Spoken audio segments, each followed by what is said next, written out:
Dobrý den, dámy a pánové, vítá vás John Plína. Oh yeah.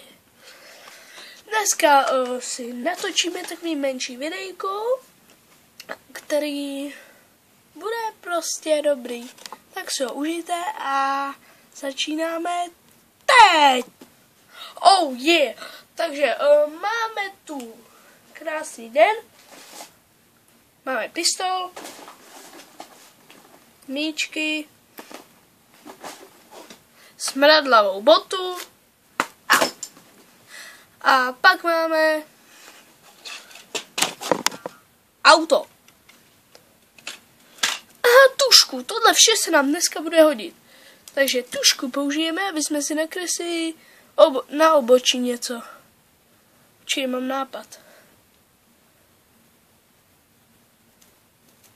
No, nemám. Počkejte, až mě napadne něco, tak se mějte a zatím na viděnou. Čus! Máme tu motorovou pilu.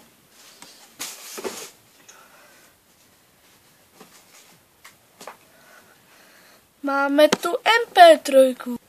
Máme tu tušku. Máme tu zásobník. Máme tu klíče. Prostě máme vše, co potřebujeme. Zásobník nadáme na pistol, asi nějak takhle.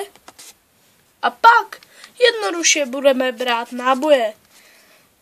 Když tady žádný náboj nemáme, tak ho tam dáme asi nějak takhle. Naprosto jednoduché. Pak nemáme nabito. Takže sundáme obal, nabijeme, vystřelíme. Oh yeah. Lehký návod. Ty náboje pak někdy v zákulisí najdu.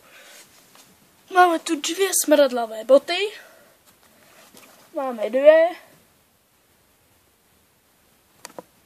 Už jenom 1. Už máme jenom trencle. Nevím, co bychom ještě mohli udělat. Zahrajeme se na malinký dítě. Nevím, jak se tohle používá. Asi jako helma na kolo. A tady to, hned to sundám, je určitě podsedák do auta. Jo. A tohle vrtačka. Oh yeah. Tak se lidi, mějte krásně a užijte si svůj život. Čus!